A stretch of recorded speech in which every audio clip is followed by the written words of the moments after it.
Okay, I'm Steven. That's Abraham. We're having a conversation about whatever is going on in the world and just other things as well. So before we started, we were talking a little bit about my hearing loss and if I identify myself as being part of the quote unquote deaf community. And I say quote unquote and say deaf community because I don't, and I don't even know what it consists of. And Abraham, I think you said you kind of had the same feeling about your heritage being Mexican and not identifying as a Mexican, but rather as an American. What I started to say was it's really interesting for me because I'm from New England, and I don't know if you've ever been there. No, But I haven't. you know, Boston is known, or used to be known, as a very racist city. Hmm. I, I'm not, but when I first got there, there was a lot of, and you had a lot of Irish people around there who just they didn't like black people. But to be fair, they didn't like Hispanics, and you know, They didn't like all of them equally. right, right, and That a was lot it. of that stems from the fact that when the Irish went to Boston 150 years ago, they were considered a minority, and they were treated as such. The Irish in Boston were treated, they were called mixed, and they were considered, second class citizens. Hmm. And so I think that carried down, and water Wait, flowed down. quick question. Is mix as in like Mickey's? I don't even know what it Okay, I goes don't. back to. Okay, I don't know. I don't know if you know. I don't know. Um, but again, I So yeah, was there like a lot of was the world telling you you're a deaf person as you were growing up? now it's interesting because one of the things I've learned through ACA about my parents, and I'm still struggling with all of this. There are two sides to it. So on the one hand, I was told that you know life is gonna be hard. You're gonna have to deal with it. So start now. Start figuring out how you're gonna deal with this. Um, and yet, at the same time, there are a lot of things that they probably could have done that would have helped me out in my schooling and things like that by acknowledging or accepting help with that disability, if you will. That makes sense. Mhm. Yeah, yeah, yeah. So there's the anger on my part saying, why didn't you guys do more? And then there's the thankfulness that there was that attitude that once I got out in the real world, I wasn't going to have uh, those things to help me, being given extra time on a test, or you know, I had this one thing where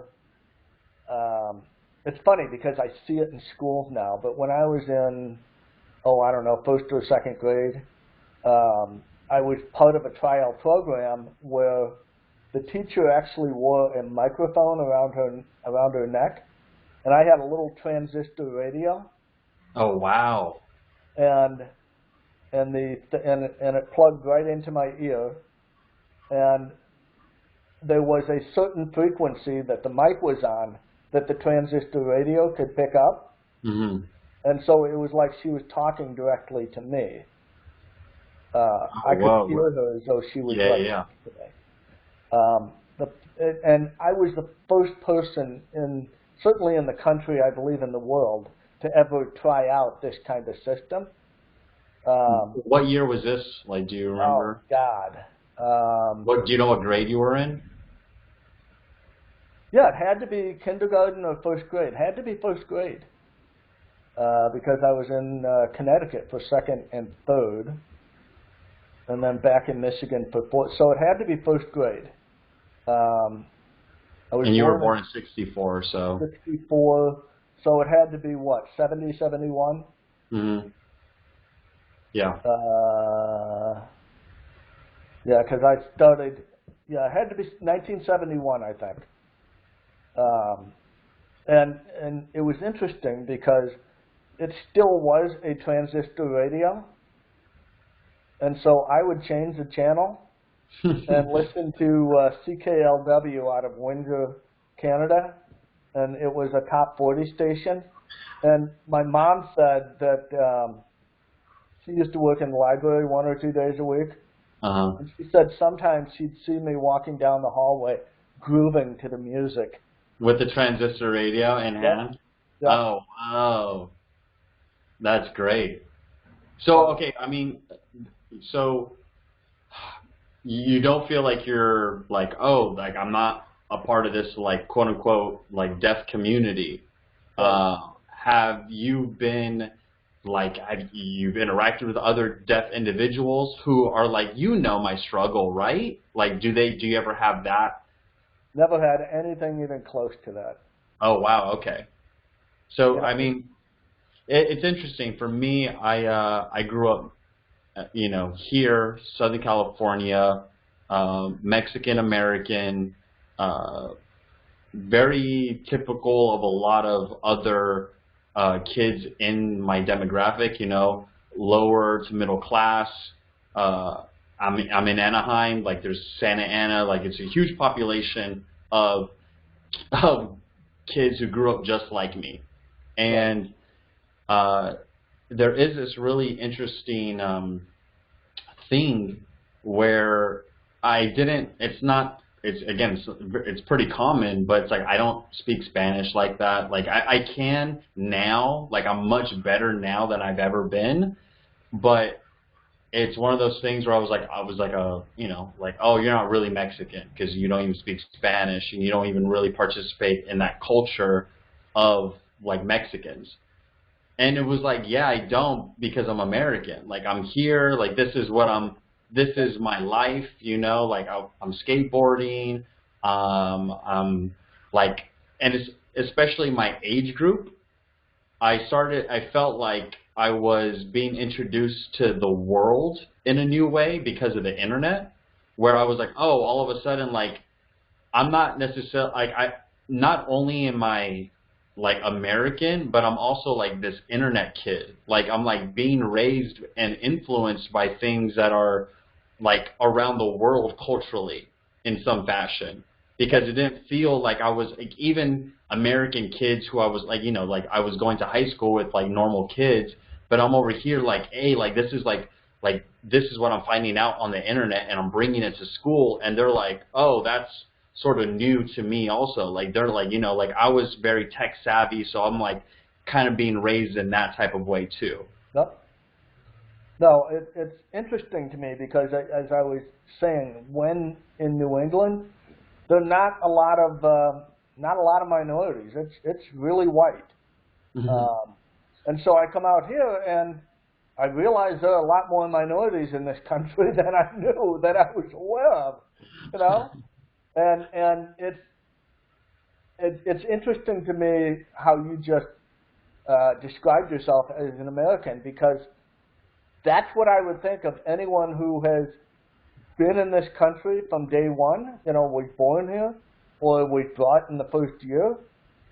They got to consider themselves, Americans, right? I don't see how you would, not you, but anyone would see themselves any differently, because you're being brought up in this environment.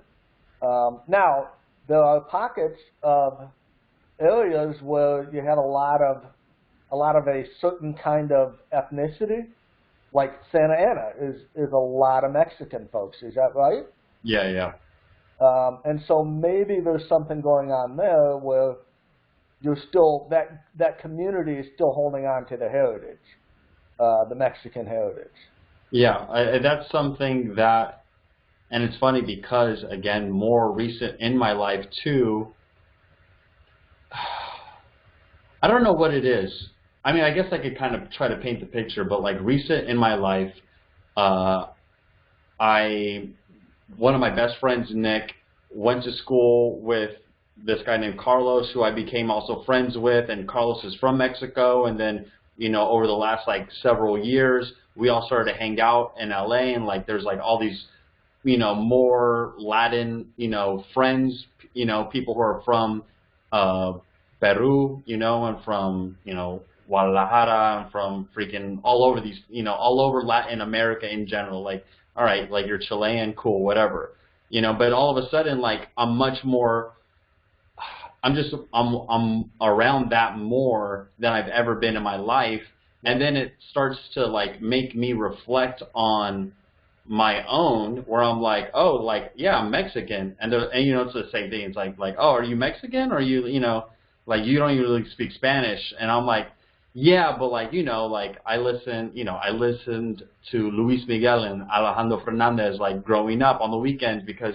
my mom is, you know, cleaning the house while she's listening and like cooking and stuff like that. And it's like these, they're not necessarily little things, but they are these things that are sort of the like deep cut, you know, like, oh, you do share the same sort of experiences as us, you know? And so like I started to, I guess I just started to like melt into that more, or I started to like dive into that more, even with my grandpa, or like with my grandparents, where I'm like, oh, like they're from Mexico.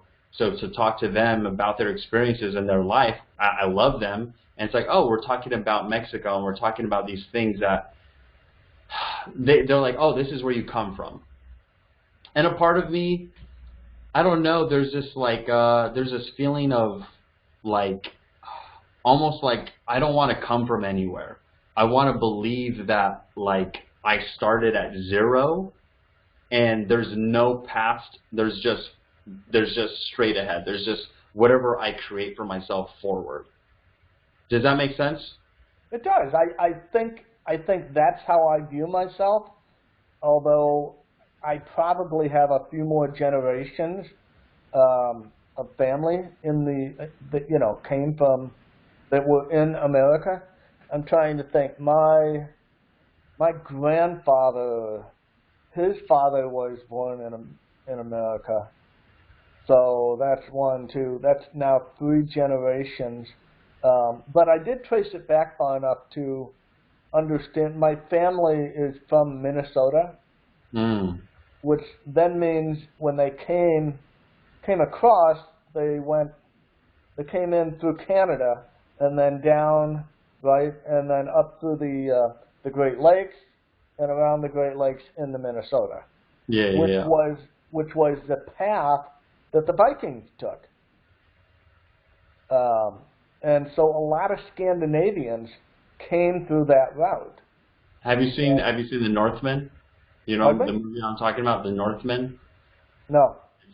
It's like Vikings. It's like very Nordic. It's very Anglo. Yeah, but my family goes back to England and Scandinavia. Oh shit. Okay. I mean, yeah, my family is like literally like indigenous Mexican and like very prestigious Spanish. Like that's how it was like sold to me. Like this is like we come from like a great line in Spain, and then your family in Mexico is like very like indigenous and like, you know, very much rooted in that. And I'm like, okay, like cool. And you know, like that is, it sounds pretty to like oh, like that sounds kind of cool, you know, but like it doesn't. But there is still this part of me that's like, again, like I want to be able to create my own life and my own foundation. And I don't know what it is. I think there is resentment in it. I think it's somebody trying to tell me who I am, and I don't like that. I think that's what it is. I actually, that's what it is. You know, it's like somebody's trying to tell me like, hey, this is who you are, and I'm like, no. This is who I am. Like, I'm going to tell you who I am. You're not going to tell me who I am. I share that with you. I'm you know, I'm right there sitting next to you. I get that. Yeah. Nobody else gets to define me. And, you know, it goes back to a lot of the politicalness that's going on in our country right now, where you have certain groups of people who want to identify, and they want to put labels and tags on everyone. And it's just like, go away. We were doing fine before that, without you.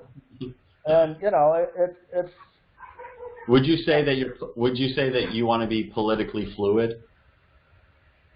In what sense? Define what you mean by politically. You know, I think it's funny. I think there is so much of an emphasis on labeling. You know, I do believe that. And what's kind of funny about that, ironically, is it's seemingly coming from like the left.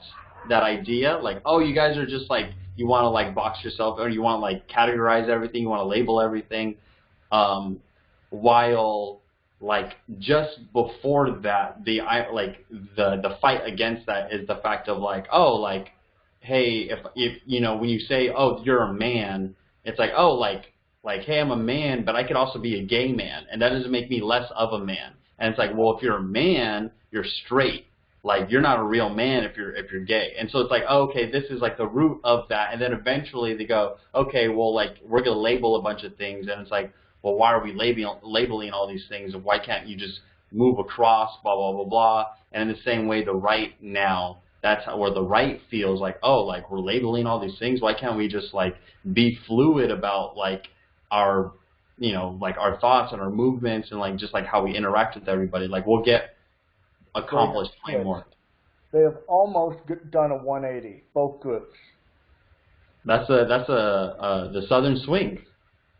The what? Southern Swing? What is it? Is that what they called it? Yeah, when like the Democrats, it was like how Abraham Lincoln was a Republican.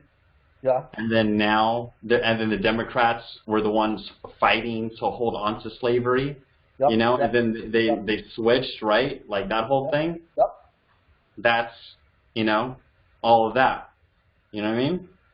Oh, totally. And you know, it just goes to show you that it's all a bunch of nonsense. Because I tell you, 10 years ago,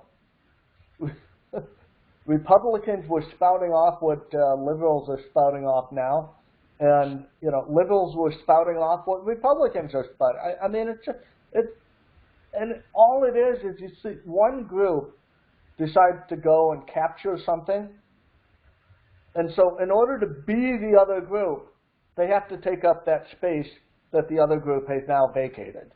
100%. Just so that they can, you know, have 180 degrees between them. You know, it's just combative. It's just contrarian or whatever it is. You know. Yep.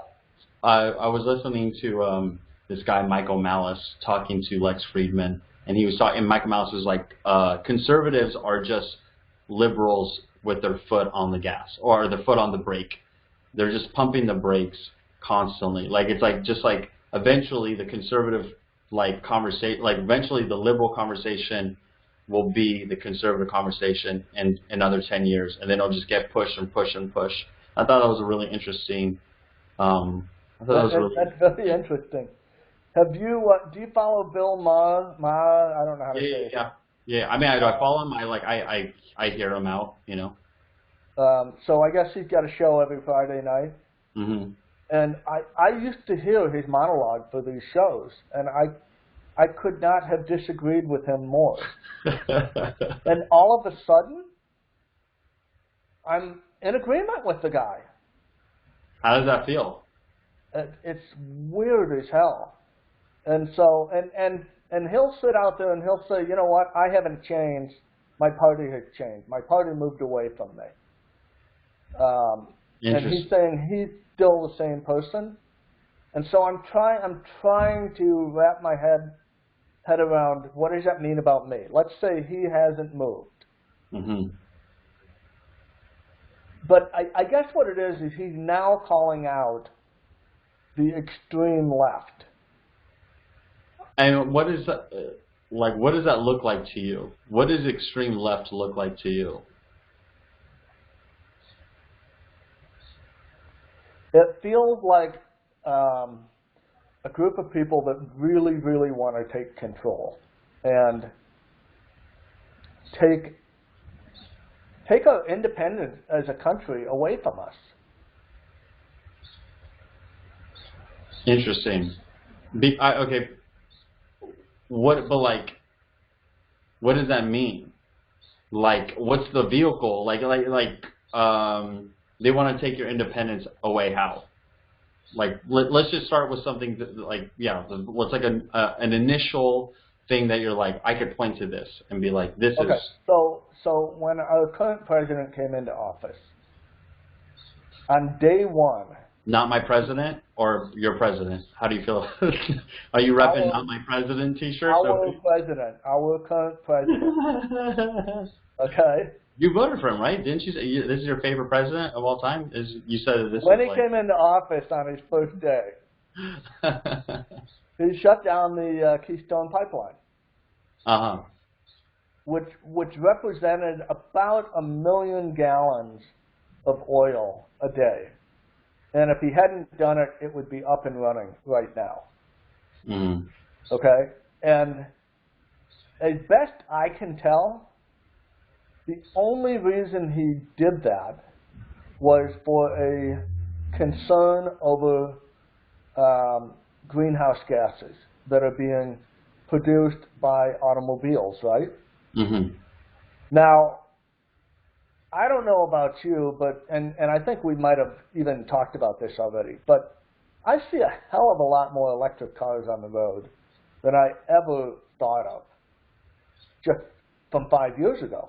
Agreed. I definitely agree with that. And there is a problem. There is definitely a greenhouse gas emission problem that needs to be addressed.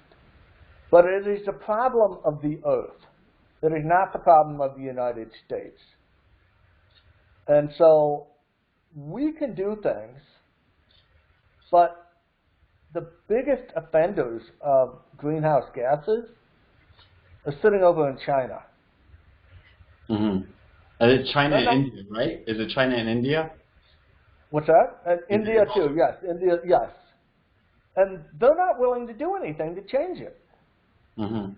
So we can make all of these changes we want, but unless everybody starts pulling the cart in the same direction, it's not going to make any difference.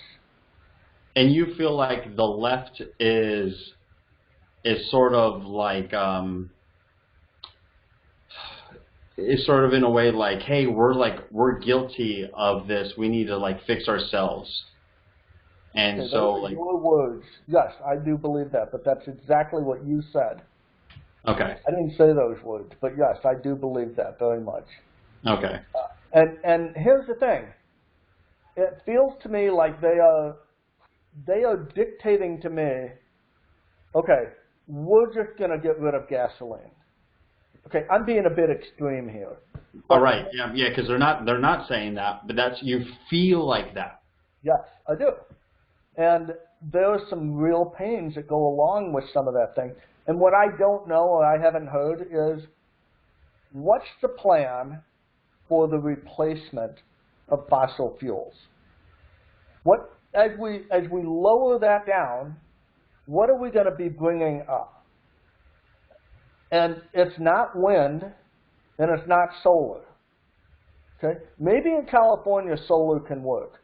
It doesn't work in New England or Chicago.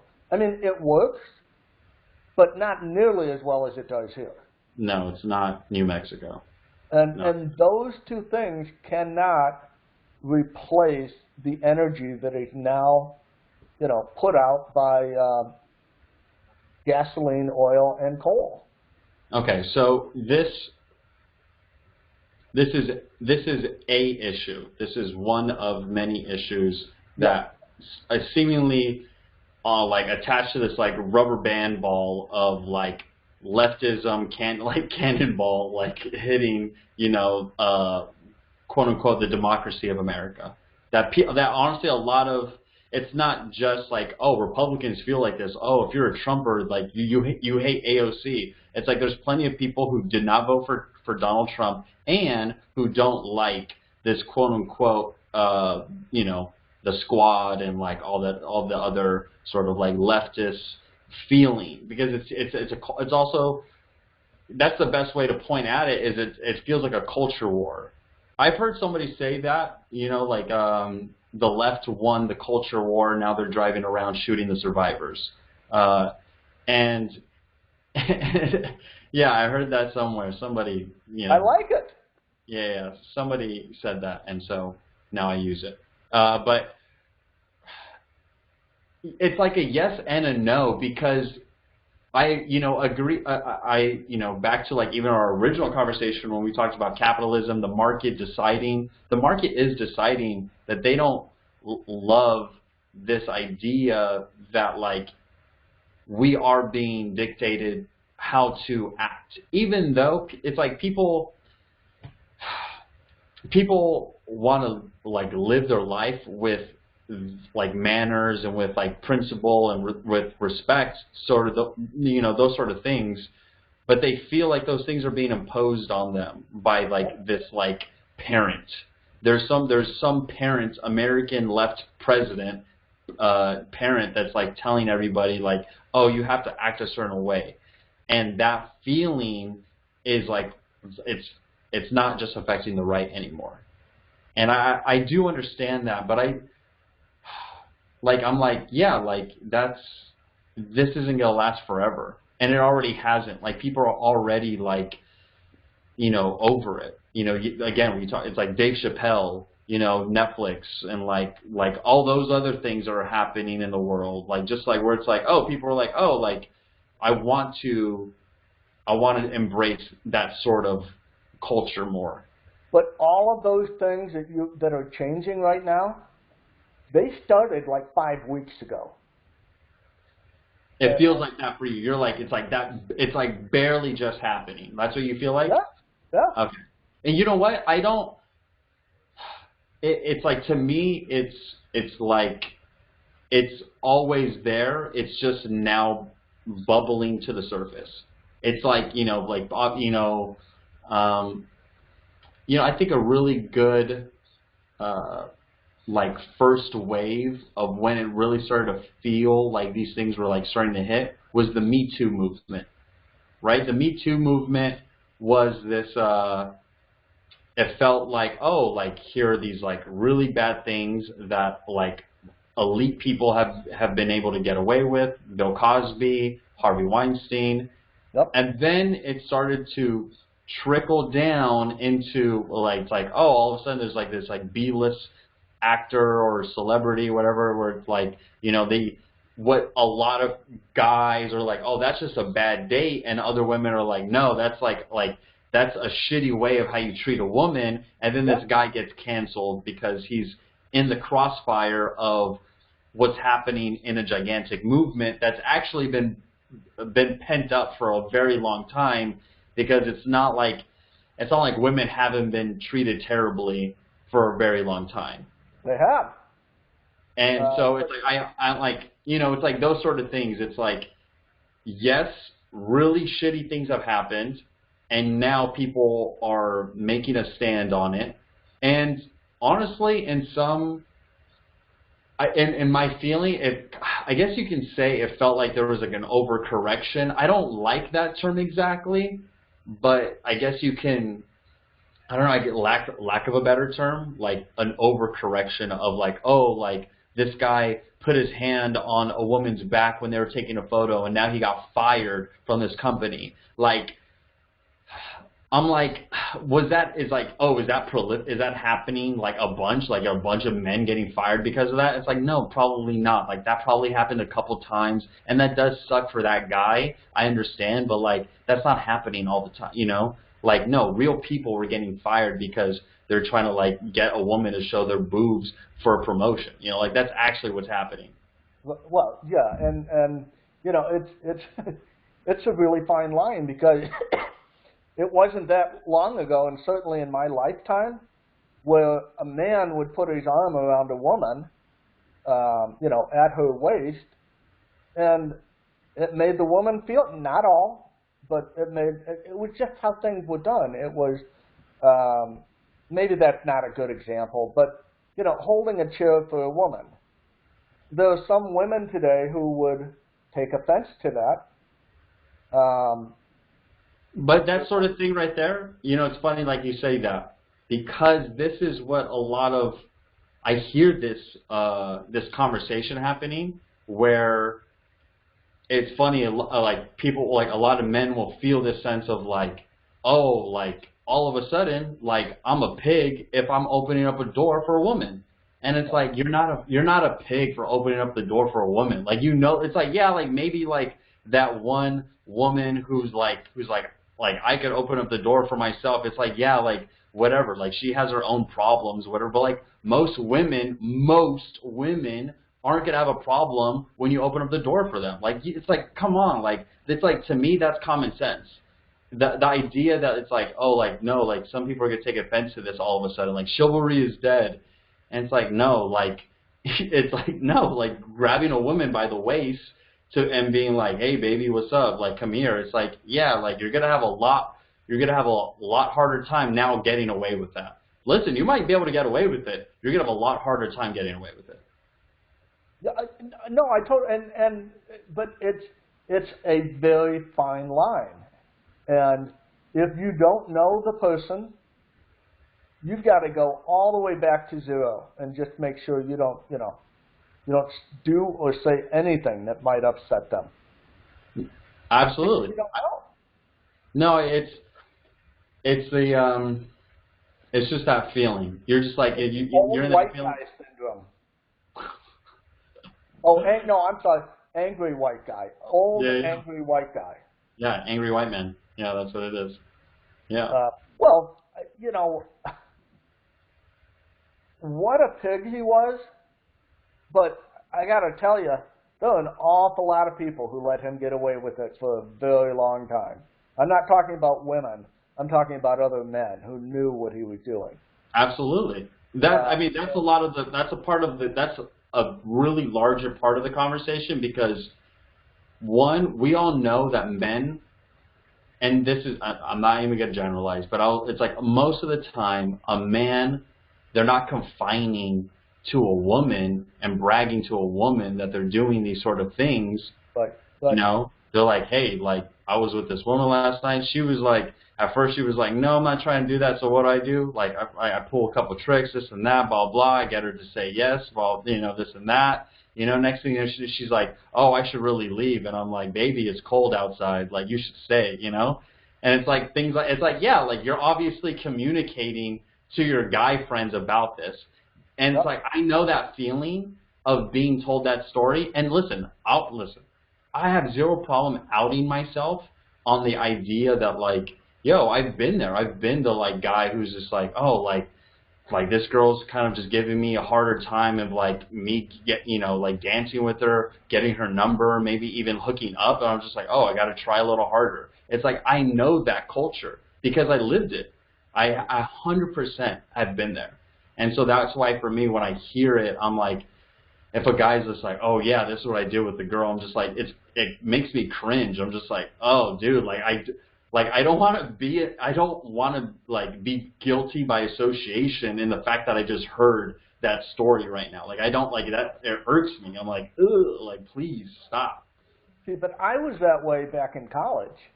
I mean, I lived with some real dogs in my fraternity. I mean, just. No, I remember you talking about how you're like, I didn't like how it was then. And I didn't want to be a part of that. But, you know, it's interesting. We started talking about the MeToo movement, and it's really hard to be an angry old white guy and understand what all the new rules are, because I got to tell you, at the same time, there are women out there who still want to be, well, I shouldn't say that. I'm going to get in trouble. I'm just going to leave it there. You're just going to get canceled immediately. Episode 2, getting canceled. You should just get canceled now. Just get it over with. Fuck it, you know? But you know what's funny, though? I don't know what I'm saying. You know it's true. But because I have these conversations with, you know, women who I know, you know, where it's like, hey, like, you can like be forward with me. Like, you don't have to just be like, hey, hey, can I consent to even talking to you right now? It's like, no, like, come over, talk to me, like, be confident. Like, I want a man who does that. Like, the thing is, and this is something I realize isn't very obvious, but common sense, the idea of common sense, where it's like, hey, like common sense was telling those like men and even myself at times, like what you're doing is a little aggressive. Like, you know, what you're doing is a little aggressive right now. So it's like, yeah, common sense, I know that about myself. Even to where I know, like, hey, common sense, like, you can go up to that woman right now and she'll be, you know, she'll be open to talking to you. Just don't be a creep, you know? Like, and you know what being a creep is. And again, it's not so obvious, you know, for a lot of men. And I get that, you know? So I'm like, okay, I don't know where that, I don't know what it is. I'm like, maybe it's a spectrum thing. Maybe like there's a number of men who are like just socially unaware. You know, maybe they're fucking homeschooled or whatever, and next thing you know, like they have no idea like how to tell a girl. Like all of a sudden they're just like, hey, like, you know, if I buy you a drink, like you're gonna come sit with me right now, and they're just kind of, what are you, like, you're gross. Like that's just weird. You know, it's like I get it. Like I get that. But yeah, I mean, no, we were talking about me. We were talking about like the wave of which the culture has started to sort of like happen. And it's funny because again, it is this sort of like you know, Trump won. So you can't fix that. But what are other things that could have happened? You know, and that's sort of, I feel, what like this sort of like, hey, like we can't win that war, what can we win? You know, and then I feel like a lot of things started to happen, and in all honesty, in a lot of positive manners. Even though it's sometimes, I understand to a certain demographic of the population here in America that it seems a little extreme, but there are things that did matter. Black Lives Matter. Does that, you know what I mean? Like those sort of things. Oh, by the way, that didn't happen under Trump. You know, that first appeared under Obama. But the fact of like that, you know, obviously being now more than ever, obviously since the George Floyd incident, like the murder, the fucking whatever, you know, assassination, however you want to frame it, however people imagine it, seeing it in their head. You know, like, I remember when that happened, and I was like, oh shit, like this is, like I remember I felt angry, and I felt like a lot of people were angry. I remember seeing videos of cops talking about how like that angered them. How they're like, you know, like this is a pure tragedy. You know, there's like the very viral video of the cops, you know, like there's like a bunch of people marching through a neighborhood, and they're like, you know what, like we're here to patrol you guys, but like we're gonna walk with you guys, you know, because we're here with you. And it's like, I remember that moment happening. Yep. And so, and yeah, it's just, it's all these things that are happening, which I guess I understand from your standpoint of like, oh, like what, whoa, like what's going on? All of a sudden, like the left culture war is sort of happening. And the reason, and I'm saying it's not like, oh, this is what you're saying, because to be honest, I can feel like that too. But my antidote to it is definitely really just being like, you know what, like that is happening, but I'm over here. I'm living my life, you know? Yeah. And like I can't do anything about certain things. Most things, to be honest, I can't do, you know, I can't do anything about most things. Yep. You know? But what can I do? I can attend to my life in some principled, you know, and live fashion. Your life in a principled way, without a doubt. Yeah. Yeah. And try to be an example for your small community. And, you know, there's always going to be bad people who do bad things. I have a question for you. And you might already know this, but with all of the news around, you know, cops and, you know, killing black unarmed men, do you know over the last 10 years what the average is per year that a black man gets killed by a cop where the black man is unarmed? I believe it's like really, really low. It's like 8. Yeah, I think it's like incredibly low. There are these two black academics who have a show together, Glenn Lowry and John McWhorter, and it's like a fantastic show. They do it on YouTube, and they had a whole conversation about this.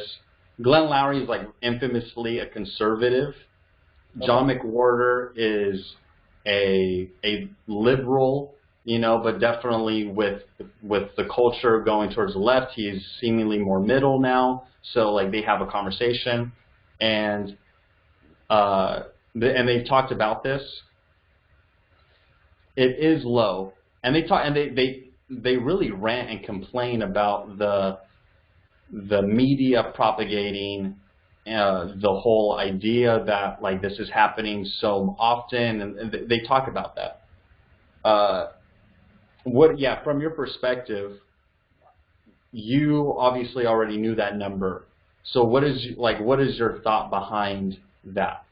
Why did I ask the question? Yeah. Because I've also seen surveys with and I'm painting with broad strokes here, but with people who are around your age, and they think the number is anywhere from 5,000 to 10,000 a year. Wow.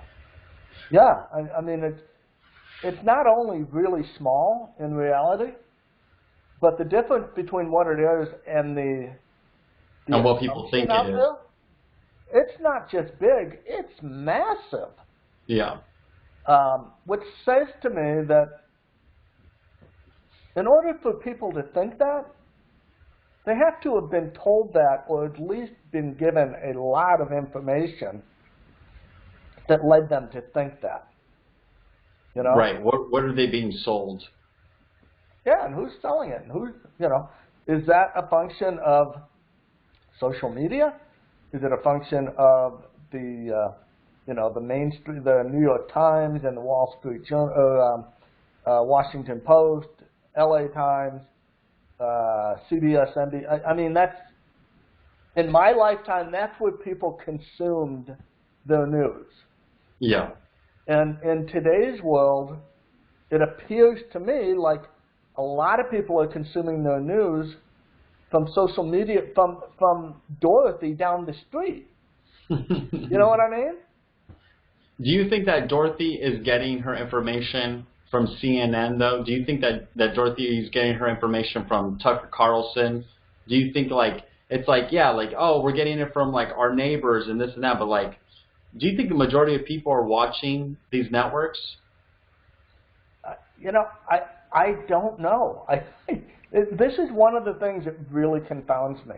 I don't know where people are getting their information, because while the New York Times might lean a bit left and the Wall Street Journal might lean a bit right, I don't think they're actively out there trying to give quote-unquote disinformation.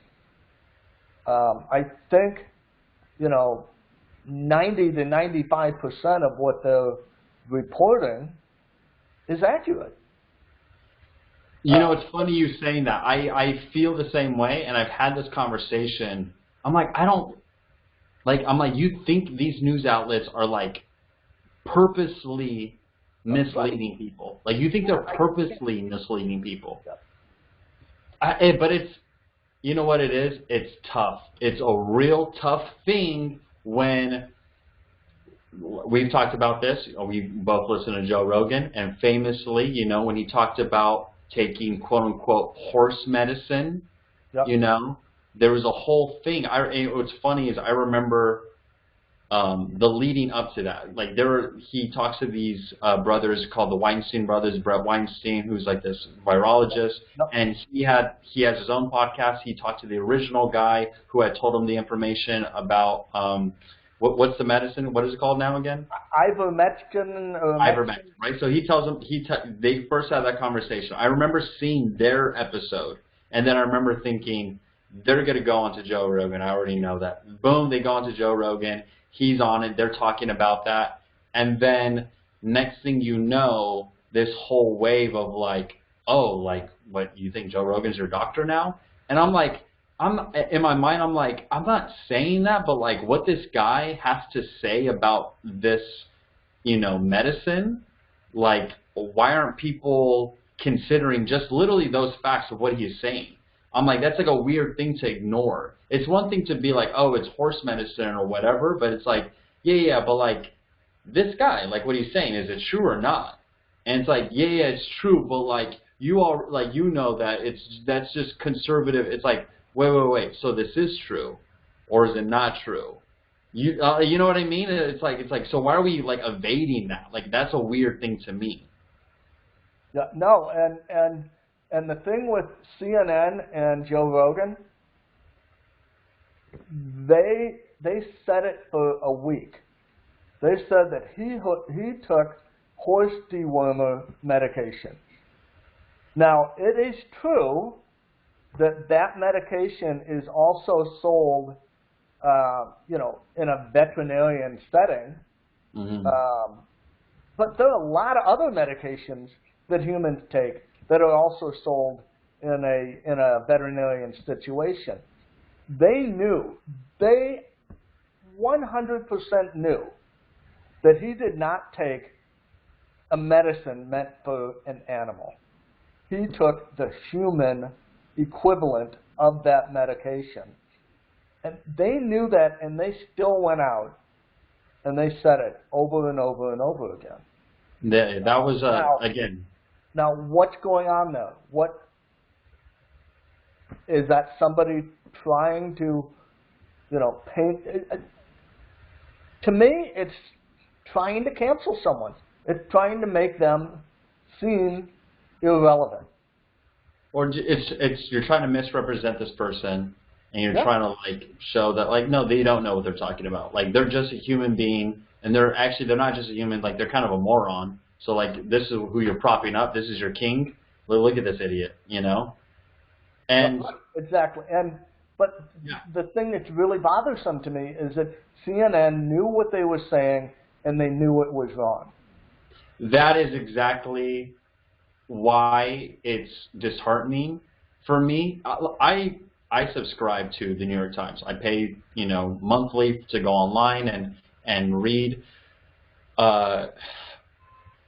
It is disheartening because it feels like, again, I'm like, dude, like the New York. I remember, I think it was Larry King who was talking about this, and he was just like, or maybe it was him or David Letterman, but they were like holding up the New York Times, like they're like, this is my Bible, like this is like I read this. This is like, and this is way before Trump or whatever, but they're like, like this is journalism. And in my mind, I'm like, that is journalism. Like if fucking like, the CIA or Pentagon, like whatever something happens, like the New York Times is the one breaking that. That's real journalism in my mind. Like that's, I'm not saying like Deep Throat with the New York Times. I don't remember if like that was, I don't remember. Washington Post. What, but like I'm like that's the league, like that's the league that you're playing in. You know what I mean? Like it's there. I'm like that type of information is not being put out through the Daily Wire with Ben Shapiro. You know what I mean? It's like no, like he's gonna comment on what the New York Times is like. He's like, that's what I mean by I'm like I need journalism. Like that to me is the standard of it. So it feels disappointing, and it feels like just like confusing. I'll say it's confusing at first, and then it becomes disappointing when it feels like it's like you guys are misleading in some fashion. Like, and you're not making a big effort to paint a very unbiased, like just plain text message. Like it feels very colored. Yeah, I know there have been instances with the New York Times where you can say that, the Washington Post, but on the other side as well, with Fox News or the Wall Street Journal, and it's just, I don't get it. It's there used to be journalists like, God, who can I? Well, let's just say Larry King. I mean, he wasn't really a journalist, but Larry King played it right down the middle. Have you ever heard of Tim Rusher? Tim Rusher? Yeah. I don't know if I have. What's the Sunday morning show on NBC? Dude, I have Meet no. the Press. Meet the Press. Have you ever heard of that? Yes. Okay. The guy who was there before this guy, Chuck Todd, was a guy named Tim Rusher. And my God, he was the most unbiased person in the entire world. He did Meet the Press, Tim Rusher. Yeah, put in Tim R. Oh yeah. I know who this guy is. And I'm probably saying it wrong. The Tim Russerts, like Rusherts or whatever. Yeah, I know who this guy is. I've seen him before. So anyway, but he was really right down the middle. He went after the left just as hard as he went after the right. And so he was great. What the heck's going on here? I was just listening to somebody. Who was I listening to? Oh, actually, this is I think it was Louis C.K. He just did like this 4-hour sit down of just talking about the presidents and talking. Was it him? Oh shit, no, it wasn't him. I think, that's a good bit. But there was these journalists talking. There was a journalist I was listening to talking about how straight there is no emotion, there's no bias in the information that you're talking about. Like when Walter Cronkite, I think it's Walter Cronkite, was he saying the man on the moon? Was he when he's saying that, he's not there's no high-fiving or whatever. It's this is what's going on, and when he's broadcasting that JFK is getting has just been shot, he is telling this is what's going on, and it's that we don't have that anymore. When you talk about Walter, the one time that he showed real emotion, now you might have done it with JFK when he got shot, but go to YouTube and look up Walter doing his commentary of the men landing on the moon. And, who was it? Said one small step for man, one giant step for mankind. And they put the camera back on Walter, and he took off his glasses, and he was just blown away by it. He was just, and he was almost in tears. Mm-hmm.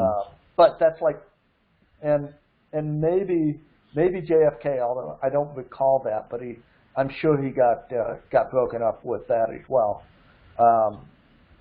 But otherwise, he was straight. Had the straight face. He reported the news. Yeah, that's the type of stuff where I'm like, yeah, I wonder where that's at anymore, where they're not trying to rile up people. Yeah, and the issue is on both sides. I mean, yeah, no, I agree. What happened up in Buffalo last weekend, was it last weekend before? Mm-hmm. Just God, I cannot understand how this country or this world produces a person who feels that way about a certain kind of people. What do you think it is? Besides, I mean, you want it. It's as easy. It could be, whatever media diet and stuff like that. It's funny, just what we talked about in ACA. It's it really is a parenting problem. Where are the parents of this? This isn't a full-fledged adult, and this isn't a child, but where are the parents in raising this human being to where they're at now? What were the signs, and where's the love at? Because clearly there's an absence of it somewhere, and this person is now expressing themselves through this. And although I will say there are some people that are they're bad. They're just evil, and it doesn't necessarily always trace back to the parents. The parents could have been very loving and just didn't know how to handle them. I've heard that before. I don't want to, I'm a parent, so I don't want to be blaming, Well, that's the thing. You're I don't want to blame another parent because, somebody can blame me, and I don't want to take accountability and responsibility for anything my kids do because they're grown-ups now, and they have to fucking do their own shit. No, I said this before. I've made mistakes with my kids. I know I did. Mm-hmm. And my hope is that they persevere versus, over my mistakes, if that makes sense. Yeah, yeah. And I do think that I do think there are parents out there who just didn't love their kids, and their kids grew up to be just nasty, nasty people. But I also think there are just really evil people in this world, and there was just nothing you could have done as a parent, other than brought it to somebody else's attention. So, to me, the parent's responsibility in that case in Buffalo, that person, what did I hear? Was he killing cat? Yeah, he killed a cat, the family cat. He beheaded it. Oh, shit.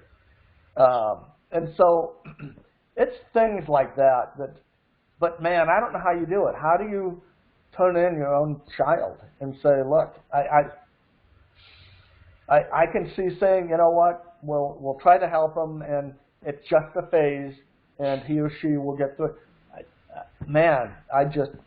Yeah, your child is in the first phase of being a serial killer. That's well, the thing. In that case, yeah. You know, like, when your daughter's going to be a stripper because you're like, yeah, I see the face, and it's like, my child is going to be a serial killer. That's the phase your kid is in. Yeah, but I mean, you've never gone through it before, right? What? I mean, as a parent, you see this really bad behavior, right? Yes. And my hope would be that they would try to get him some kind of, mental, assistance. But if that doesn't work, you just put your kid to sleep. We're doing all that we can. Can pillow over the head while he's sleeping? Just take him out, dude, because you already know it's gonna come. Listen, you're next, by the way. The cat's head is off. Next is your head as the parent. Everybody knows that. That's how it works. Bates Motel. You know what I mean? They don't make movies. This isn't out of nowhere. This has already been well documented. You're next. Yeah, well, okay. That's some levity, right? There's some levity for that moment right there. We know, but that's... But let's say, who's someone you really, really love? Your younger brother? My brother, yeah. Okay. So, can you, in any way, shape, or form, imagine him doing something like that? No, absolutely not. Okay. Even if he were to behead a cat, would you then think, well, he's possibly a serial murderer at this point? If the brother that I know now, as I know him right now, and I found out that he beheaded a cat, I would be like, you need help. Like, this is actually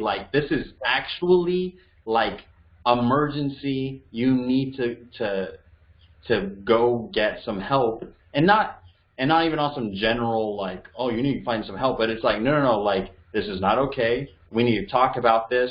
You're going to talk about this with me, to the point where, like, oh, maybe you don't want to talk about this anymore, and we're going to, like, actually, like, bring this to the attention of, like a therapist or somebody who can help on a professional level. I mean, like, literally, it's like, think about that. Like, if somebody you knew did something like that, or but not even somebody you knew, but like how you said, like, somebody I care about, my brother, somebody who I'm like, I know would never do this, and then all of a sudden does do this, that's a red flag. And it's not like just like a red flag, It's a red flag, but in your mind, would you say the next step is mass murder? No, I wouldn't. Right, and that's all I'm trying to say. I don't know how we ever get ourselves to say that about someone else that we feel we know, intimately. I don't know. I don't know. And again, it's just because I'm like, I don't. If you're the parent, I don't know what you do. I mean, you try to get help, but it doesn't even, I don't know how it enters anyone's mind that the next step is that person's going to go kill 10 people in a grocery store. It just... it is so out there. It's like, no, that could never happen here. I mean, yeah, it happened, but not here. Okay. I don't know. No. Hey, I mean, you do know, but I need to wrap up here. This is great. And I only need to wrap up because I'm running out of power. And no, this is solid, plenty of time. Boom. And how many of the topics did we get to? None. I think we hit a lot of good stuff though today. So we hit really good stuff. Yeah. And you know, there's so many other things I want to talk to you about that just they pop into my head as we're talking. Well, yeah, that's it. You gotta. That's it. Shoot them off. You know what I mean? Just what's the next? Boom, boom, boom. Rapid fire. And again, if nothing else, I think it's really good therapy for us. Yeah, exactly. This is swell. So this is cool. Again, thank you very much. Bye everyone. I'm gonna say goodbye. Bye.